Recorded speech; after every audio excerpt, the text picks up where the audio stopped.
Hello, everybody, and welcome to today's webinar.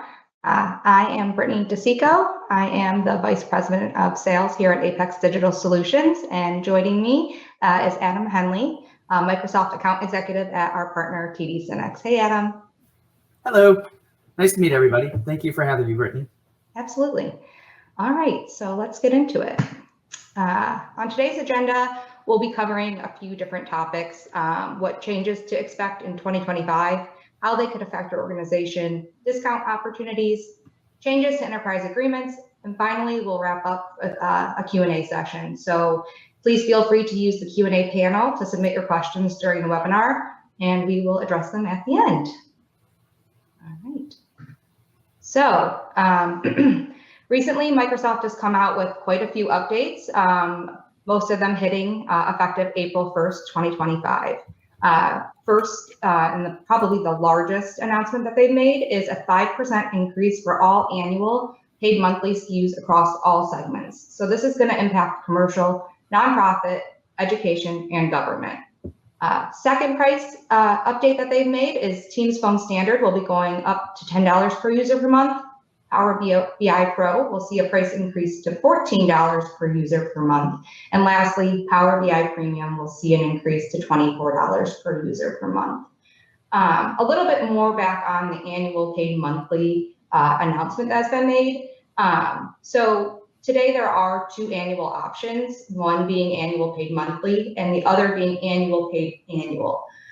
So why this annual paid monthly announcement is such a big deal is that today, if you broke them out, the monthly cost would be the same for each. However, after April 1st, any net new SKU added or any renewal, if you'd like to keep that monthly payment option with the annual commit, it will come at a 5% price increase. Microsoft has already rolled out some of these changes for Microsoft 365 Copilot. So Adam, can you tell us a little bit about what they've rolled out so far for that? Yeah. Thank you. So right now, effective December, Microsoft rolled out the 5% increase and included it on the Copilot for Microsoft 365. So what they did was Copilot was only available as an annual upfront payment, and now they are offering as an annual commit. However, you have the monthly option that you're able to spread that out throughout the year. But however, that did start with that 5% uptick. So if you look at the price in between the two, that's what it would be. Yeah. Awesome.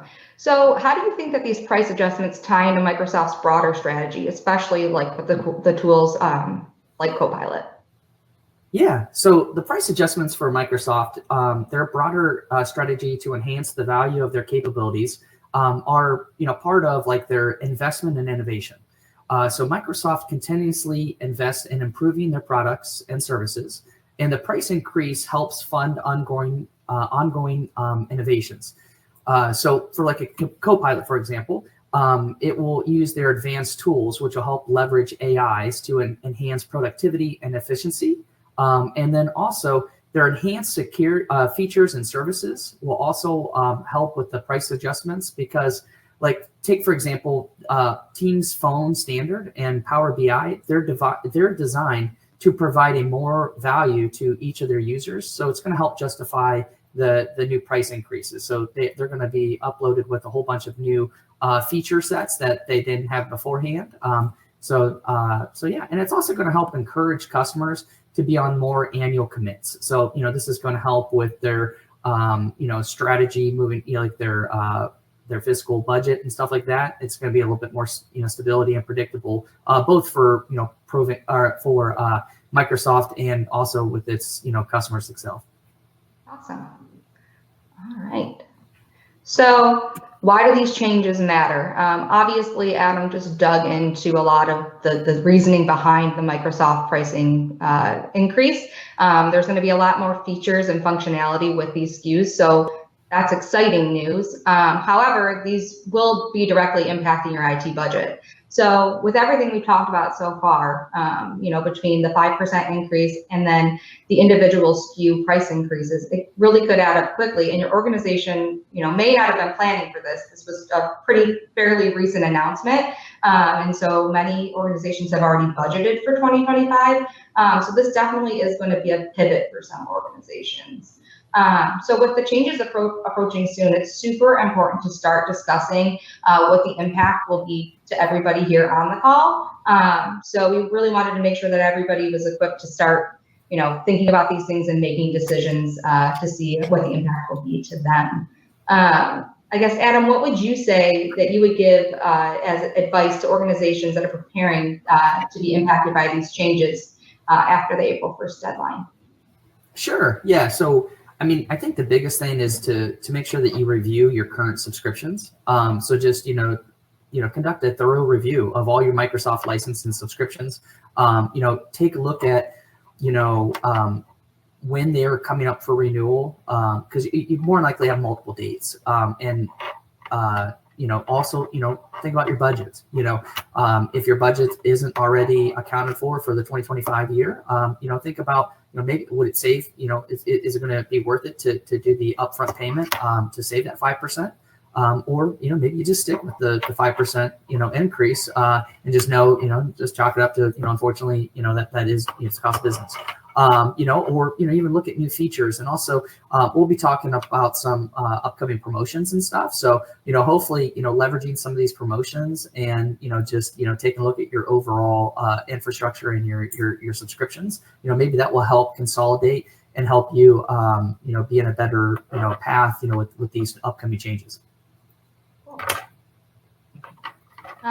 So here we wanted to just show some real life examples of what does that price increase look like for these for all of you customers out here today.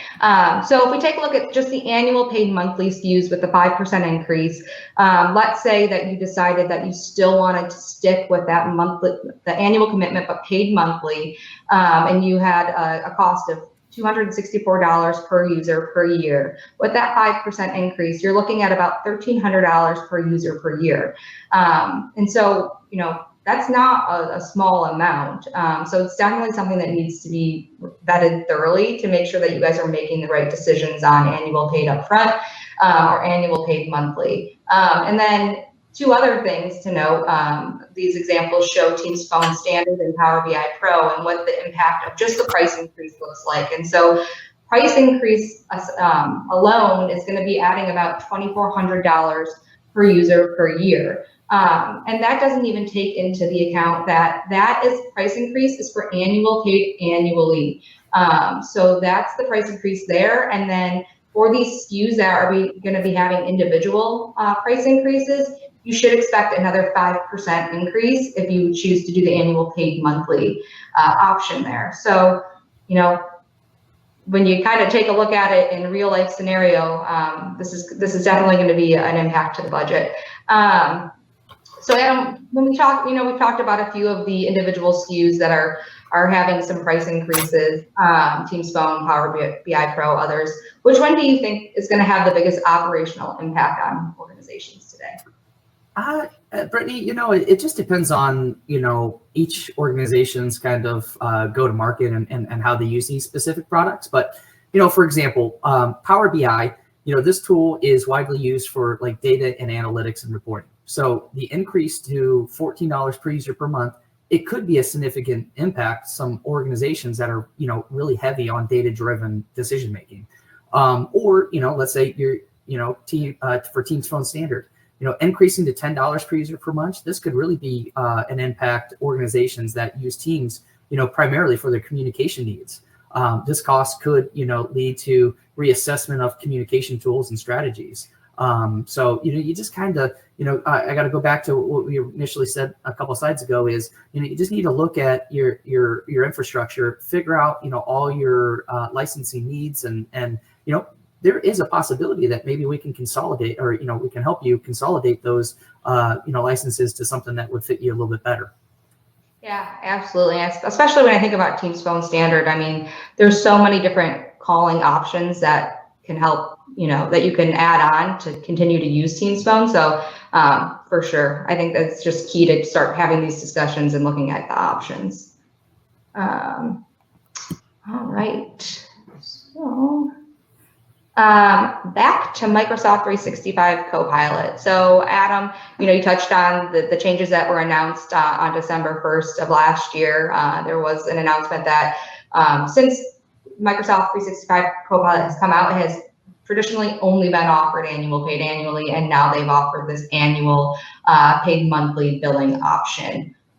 So while exciting, it will cost you about an additional $1,800 per year in this example here if you had 100 users in the organization that were licensed for it today. Not the biggest impact in the world, but as it adds up through all the SKUs, it's going to start a snowball effect. What are the specific terms and conditions associated with the annual paid monthly option? And if a client's needs change midterm, is there any flexibility, or is there any options to adjust your subscriptions under the annual paid monthly model? Yeah. So, the terms and conditions, are, either if you pay for it up front or you do the spread payment, you're under an annual commit. So if you're following, the same NCE guidelines, which means that once you start a subscription, you will have 168 hours or 7 days in order to make changes. Now, you are able to add licenses throughout that contract and sync it with that existing contract, or you could, at renewal time, you can make it, co-term with an existing, another contract. So you can do stuff like that. And, the pricing, you just kind of got to think, pricing wise. So, instead of paying, users $378 per year for the upfront, you'd be paying, a total of $396 per user if you break it out for that 12-month span. And then the flexibility, you are able to make those adjustments throughout the year. You can scale up or down, or you can scale down at renewal time. But you really need to just just make sure that you have the right licenses. And when it comes up for renewal, that you're selecting the right terms and stuff like that you want to be on. Yeah, we've seen, especially with Copilot, just because it is so new, the nice thing about it is it can be reassigned to users. So we've been seeing people, start out with 50 seats and pilot it around an organization, reassign it to users. And then as people start adopting, add more, which is nice because you can always go up during, the duration of your contract. But I guess, everybody talks about, Copilot is such a hot topic, and we're talking about, price increases. But what would you say that the cost of implementing Microsoft 365 Copilot can actually save companies each month? Yeah, absolutely. I do think everybody's like, ooh, $30 per user per month. That's kind of a tough pill to swallow. But, if you think about it, one of the key features that Copilot does is it saves time. It's designed to help automate and streamline various tasks. And it's going to help, employees save a significant amount of time. So on average, Copilot saves just about 54 minutes per month per employee. And that's just the entry. So that's just a very small fraction. If you really, dial into utilizing a Copilot and understanding and know how it works, you absolutely can save a lot more than that. So, the productivity gains from it, by automating this is going to, allow you to be a little bit more, efficient. You're going to have a, better output. It's going to, provide your customer, or your end users, your employees, they're going to feel, a little relief. They're able to, delegate some of that tedious stuff that they do, to Copilot, for example, and let it kind of do its thing. And by doing that, let's take, for example, you have somebody who is, you value their time at $50 per hour. If you can save them 1 hour per month, which is, super easy, that itself, is already paid for, Copilot and maybe even another copy. So, it's just, making sure that, you're utilizing it, to its proper capabilities, you'll really maximize your savings.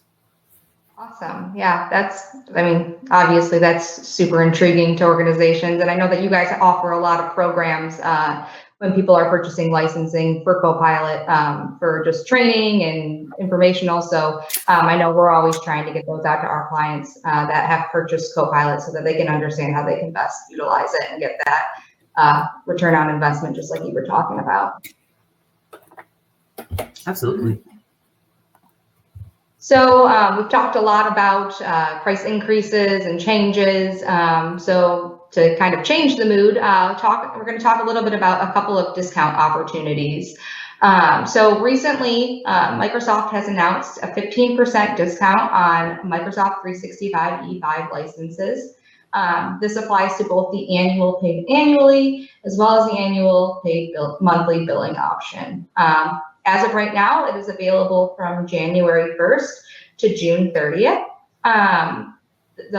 The stipulations are you must purchase a minimum of 10 licenses, and you could have never owned Microsoft 365 E5 in your tenant previously. But if you meet that criteria and are interested in seeing how you may be able to upgrade to a higher SKU, a higher bundled SKU, and save some money, especially with the changes of Teams Phone Standard and Power BI.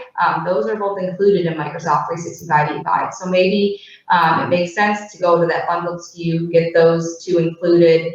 There's tons of security features that are unlocked once you get onto Microsoft 365 E5. So we've seen a lot with our clients where they're able to take all these a la carte licenses that they have and actually save some money by going to Microsoft 365 E5. So this is a pretty exciting discount opportunity. I guess, Adam, what would you say for businesses transitioning to CSP? Like, how can they align their discounts with a broader licensing strategy? Oh, yeah. So this is huge. So I don't know if anybody on this call has taken advantage of or heard of an offer that they offered last year. It was called Microsoft's. It was Do More for Less, which was for geared all around an upsell to Microsoft 365 E3 plans. And basically, it's the exact same thing as this E5 plan, where if you've never had it in your tenant before, you'd be eligible for this upfront 15% discount, which is pretty significant, considering how much these actually cost. But when you start looking at like consolidating licenses, let's say that you're buying Office 365 E3, and then you also are ordering let's say EMS, E3, you're doing some security stuff, endpoint for let's say Defender for Endpoint Plan 2, you're ordering Defender for Office 365, and stuff like that. And you also want Teams, you know what I mean? And you want Teams Phone to be your main carrier. You can eliminate, those 6 different SKUs that I just spoke about and just order this E5 license, and it would cover everything.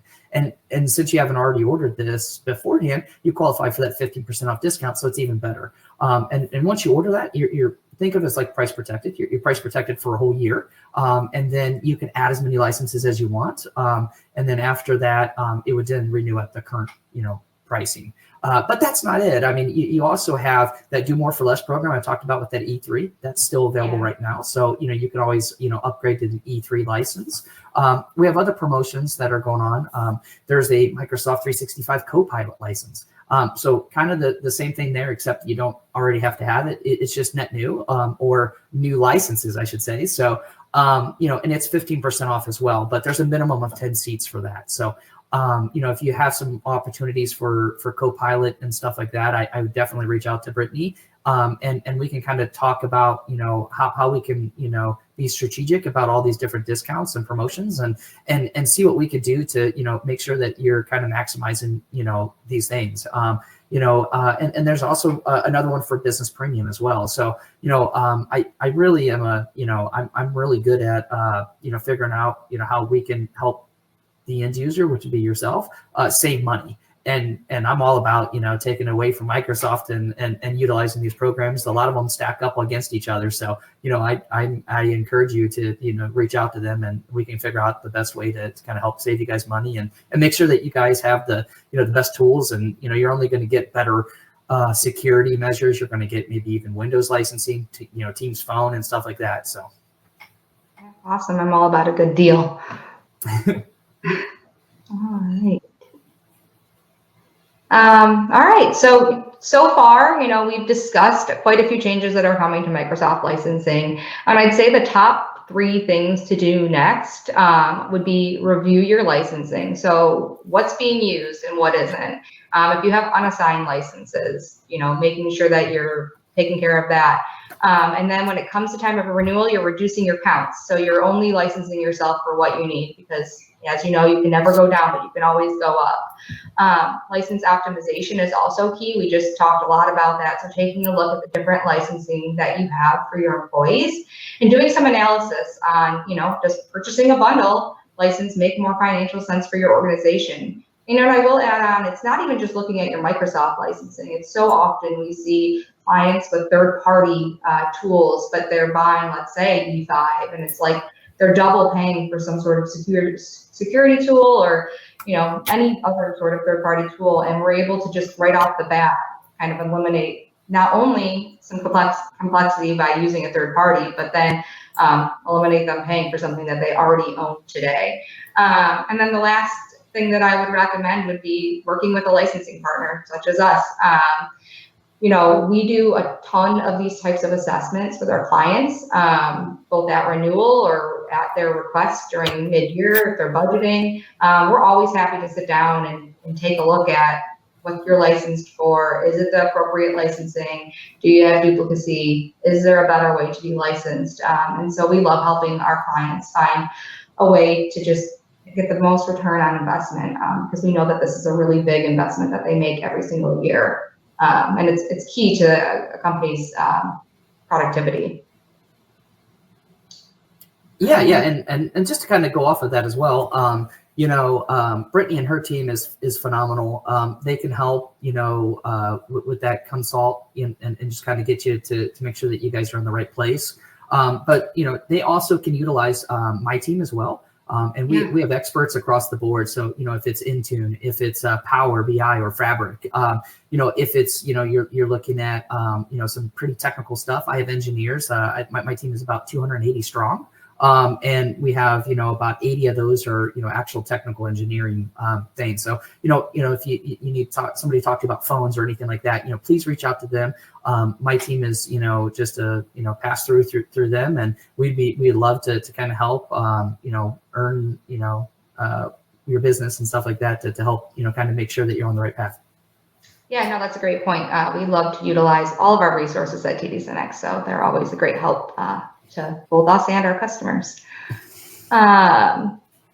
So one last change that was announced recently was Microsoft has recently announced some changes coming to enterprise agreements, also known as EAs. So starting on January 1st, 2025, some EAs will no longer be eligible for renewal under the existing framework. So this means that affected organizations need to find a pivoting plan. Microsoft is encouraging customers to transition to either Microsoft Customer Agreement for Enterprise, also known as MCA-E, or to explore the Cloud Solutions Provider Program, or CSP, which both have, their value. But I guess, Adam, can you talk a little bit about how CSP compares to the MCA-E alternative? Oh, absolutely. Yeah. So EAs used to be kind of like a strategic kind of place or I don't know, where everybody wants to be at an EA because you get like the best pricing overall. Well, over the time, that's not necessarily the case. So Microsoft does offer some pretty significant discounts in these EAs, but you'd have to qualify for them. So, if you're like a Bank of America or Lowe's or something that you have 200,000 employees, you deserve an EA. Do you know what I mean? But if you have like less than, I don't know, almost like 2,000 seats, you're now not very at a, you're not at a pricing, it's not very price competitive anymore. And to be honest with you, you might be overpaying. So I've noticed that like, a lot of these EA licenses require you to order certain SKUs, and you might not even need those certain SKUs, when you can just, order one license and it will cover all of them. And when you compare CSP to EAs, a lot of times CSP comes out, even cheaper. So, it's a lot of opportunities on the back end like that, you might just be set in your ways like, oh, hey, I've had this EA for umpteen million years. This is the best way to go. It might not be. And also you're locked into a 3-year agreement where CSP, you're on a year-to-year basis. So, you're able to scale up or down depending on, your renewal time frame and stuff like that. Where in EA agreements, you're kind of, in like this ironclad kind of agreement where you can't get out of. I saw one, and I was speaking with Brittany a little bit earlier today. We had an EA. We had a customer who was on an EA, I should say, and they signed this EA right before COVID. And what they did was it was an Azure EA, so they committed to a certain amount of usage per month, for a 3-year term. And COVID hit, and then their staff went significantly down. They were not able to do, an eighth of what they were planning on doing. And it really, put them at a bind. They ended up having to pay, they were locked in, and it was like $24 million that, they kind of were not able to get out of. And if they were on a CSP program, they could reevaluate that, right at the end of, that first year. But no, they still had to get that. And it took them a long time in order to get them to kind of where they needed to be to kind of make up that loss. And, it's an unfortunate thing, but it does happen. And, in Microsoft's eyes, I mean, it did sign it, and it is, one of those binding kind of ironclad contracts. So, I would always just consider it, hey, reach out to her team, give them a shot, because, even if the pricing's, maybe a smidge higher, I think there's so much benefits on going to a CSP than it would be with staying on that EA, if you're looking at it just as a pricing aspect as well, because I'm pretty sure, they're pretty close in pricing now. And actually Microsoft is not allowing a lot of these EAs to even renew. So, you might be, in the middle of your contract now or something like that. And when it comes up, it might be, it might be good to reach out to beforehand and be a little bit proactive. Yeah, no, I certainly agree. And I think even in part of their strategy and in the announcement they made, they mentioned the impact that partners have on providing value added services and support. So I personally think that this transition is going to be great for continued adoption and customers getting the most out of their licensing investment.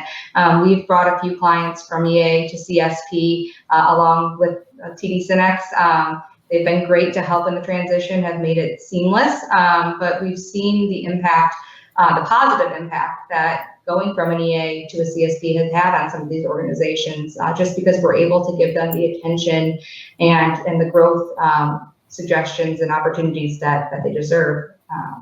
So yeah, excited to see what's to come with all of these changes, but certainly this is, an exciting one. I think may seem like a negative to some, like you said today, they're just used to being on EA, but I really think that this one's going to be a positive one moving forward. All right. And that is all that we had for today. So now we're going to open up for Q&A. Hello. Hello. So we do have a couple good questions in here. If you attendees have anything else you would like to ask of our brilliant presenters here, please feel free to get it in now. We still got some time to go over some of these things. So to start out, first question is there a way to get all of our licenses onto one renewal date to simplify things? Yes, absolutely. So with TD SYNNEX, this has been available pretty much since NCE rolled out. They have offered co-termination. So it's been an amazing benefit because it simplifies needing to renew multiple contracts. So obviously there may be some upfront work if there's a ton of different contracts out there today, but we can certainly work together and over the course of a year, get all of those contracts onto one renewal date. Awesome. And you would be able to just to add on to, like let's say you wanted to start a license today, you wanted to add 10 licenses, you can actually sync it with an existing contract, and it would be at a prorated amount. So, let's say that you're on an annual commit paid monthly. You're 6 months into that. So you're technically only committing to 6 months because that's what the contract end date is. And that first month is going to be at like a prorated amount, depending on, if you did it, let's say you did it on the 14th, which is today, and you'd only pay for what you use. So, the rest of the month is what you would pay for. And then the next month would be, that cycle charge would be that normal one. So just FYI. Well, I think that's a good point to just bring out about the annual paid annually. And sorry, we're kind of diving further into this question, but it just brought up a good point. So if you are on that annual paid annual commitment and you want to add either a net new SKU or a new seat during that time period, it will be a prorated amount based on the end time of your contract. So there's options for that as well when it comes to the annual paid annually option. So next is, let's see here. What type of licensing plan would you suggest if we are interested in testing Copilot in our organization? Do you want me to tackle this, Brittany? Yeah, if you'd like to. All right. Yeah. So there is not a trial version of Copilot available. So, the only way you could purchase it beforehand was just annually upfront. And now they are allowing you to, purchase it with a month, an annual commit, but paid monthly. If you did either one of those, you could still co-term that. So, my hypothetical, I just said, let's say it's in 6 months. You could, if you pay for it upfront, you're only paying for 6 months of that. And you're only committing for that much time. And the same thing with the annual commit paid monthly. But at TD SYNNEX, we do offer this. We actually have a site.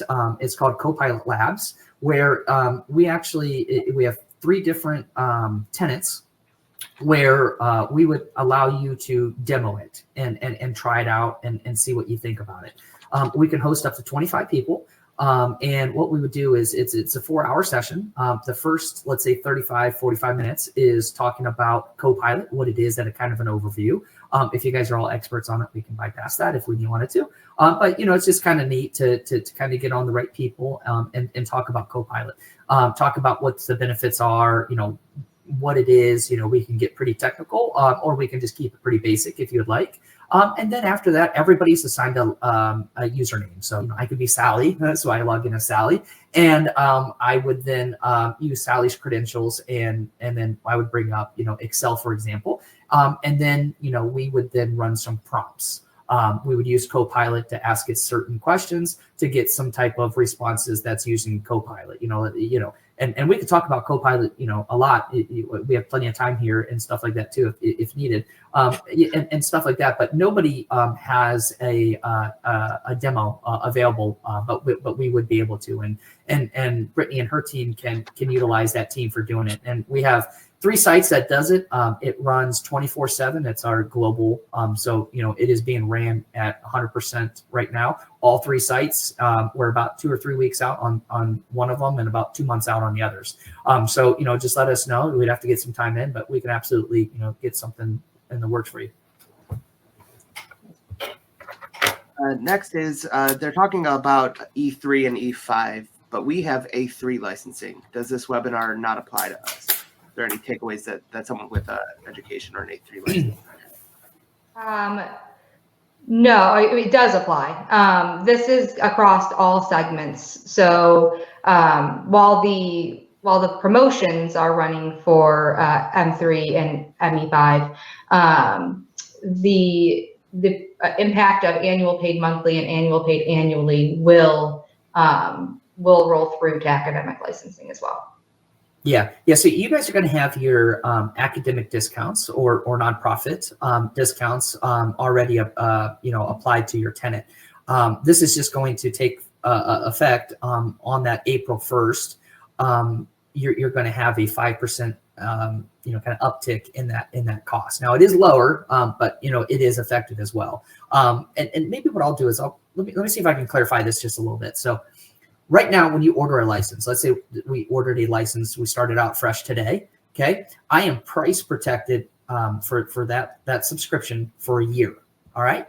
And then any license that you add throughout that year is going to be in that same pricing structure. So, in April, when April 1st rolls out, and you get your billing, in May for April's usage, what's going to happen is you are that it's still going to be at that low price. It's not going to have that 5% uptick.